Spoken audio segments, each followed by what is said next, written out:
সদায় ক্লাছত আপোনালোকৰ লগত এনেকৈ কথা পাতোঁ। মঞ্চত কথা কোৱাৰ বহুত বেছি অভ্যাস নাই আৰু প্ৰেক্টিছো কৰা নাই। মঞ্চত কি কথা ক'ম, কেনেকৈ কথা ক'ম নাজানো, ক'ৰ পৰা আৰম্ভ কৰোঁ।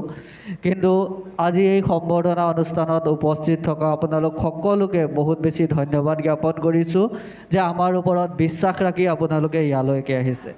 এতিয়া আপোনালোকৰ লগত মই বহুত সময় কথা পাতিছোঁ, বিভিন্ন বিষয়ত কথা পাতিছোঁ আৰু ইয়াৰ পৰা মই এটা কথা বুজি পাইছোঁ যে বৰ্তমান সময়ত অসমত চাকৰি পাবৰ কাৰণে বহুত বেছি সহজ আছে।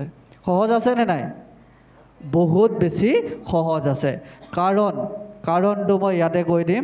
কাৰণ বৰ্তমান সময়ত কোনো এজন মানুহে তলৰ পৰা বা বেকডোৰ এণ্ট্ৰি মাৰিব নোৱাৰে। কোনেও বেকডোৰ এণ্ট্ৰি মাৰিব নোৱাৰে।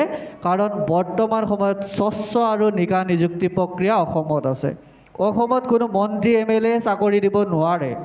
চাকৰি দিব পাৰিব কেৱল নিজক চাকৰি দিব পাৰিব, নিজে কষ্ট কৰিব লাগিব, তেতিয়াহে চাকৰি লাভ কৰিব পৰা যায়।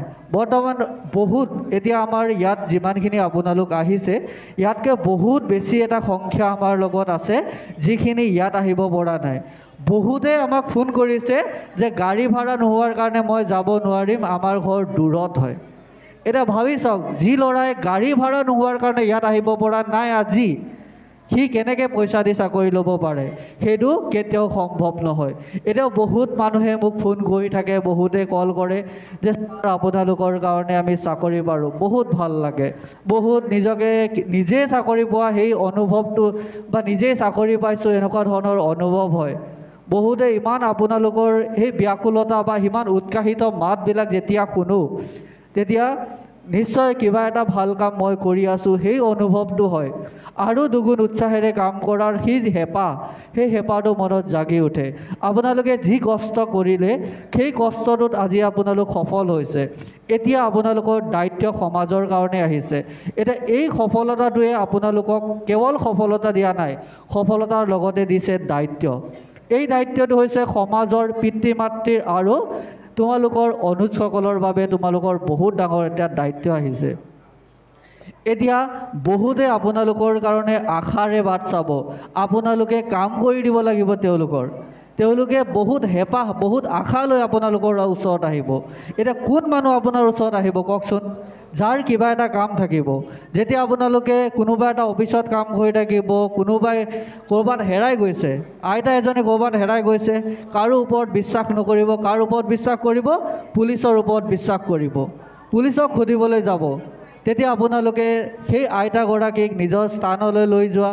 কোনোবাই কিবা কাগজৰ কাম কৰিবৰ কাৰণে নোৱাৰিলে আপোনাৰ ওচৰত আহিব। সেই কামটো কৰি দিয়াৰ দায়িত্ব কিন্তু আপোনালোকৰ হাতত আছে। যিহেতু আপোনালোকে এতিয়া সমাজৰ কাৰণে কাম কৰিবলৈ ওলাই আহিছে, সমাজৰ কাৰণে, এতিয়া আপোনালোকৰ যিটো ব্যক্তিত্ব হয়, এই ব্যক্তিত্বটো কেৱল আপোনাৰ নহয়, সেই ব্যক্তিত্বক অনুকৰণ কৰা মানুহ হাজাৰ হাজাৰ আছে।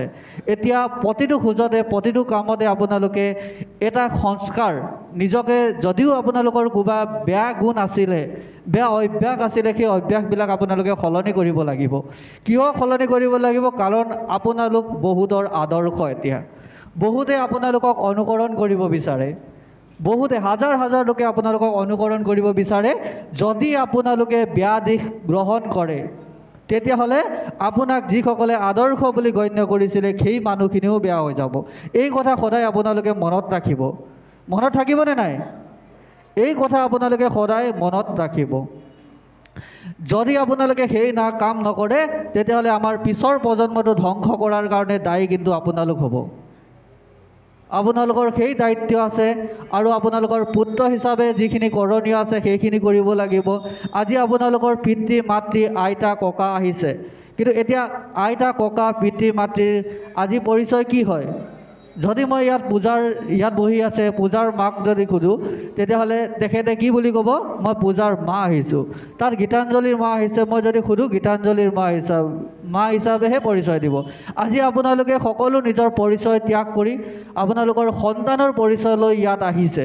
সেইটো এটা আপোনালোকৰ কাৰণে গৌৰৱৰ বিষয়। প্ৰত্যেকজন অভিভাৱকৰ বাবে সেইটো গৌৰৱৰ বিষয়।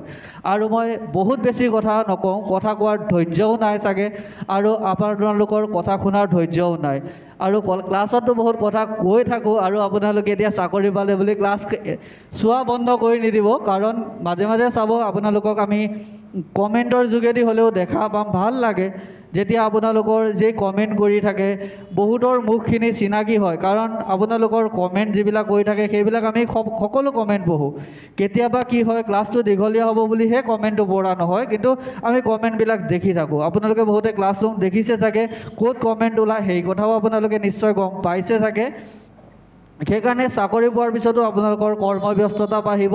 কৰ্মব্যস্ততা বাঢ়িলেও আপোনালোকে কিন্তু আমাৰ ক্লাছ চাব, মাজে মাজে ফোন কৰিব, মাজে মাজে মেছেজ কৰিব।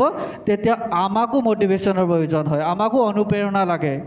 আমিও কিবা এটা কৰি আছোঁ, আমাক অনুপ্ৰেৰণা লাগে। বহু সময়ত আমিও ভাগি পৰোঁ, যেতিয়া ক্লাছত বহু সময়ত কি হয়, ক্লাছত ভিউজ নাহে। যেতিয়া পৰীক্ষাৰ সময় হয় তেতিয়া বহুত বেছি মানুহ আহে। পৰীক্ষা নহ'লে মানুহ চানুহ নাহে, কমেণ্ট নাহে, বেয়া লাগে। হয় নহয় ছাৰ? যেতিয়া কমেণ্ট নাহে বহুত বেয়া লাগে। যেতিয়া কমেণ্ট ক্লাছত আহি থাকে, মানুহবিলাক লিংক হৈ থাকে, তেতিয়া বহুত বেছি ভাল লাগে, এনাৰ্জি এটা পোৱা যায়। লাষ্ট ADRE আৰু আছাম পুলিচৰ যেতিয়া আপোনালোক পৰীক্ষা হৈ গৈছিলে, সেই সময়ত আমি কিমান ঘণ্টা কাম কৰিছিলোঁ আমি নিজেই নাজানো।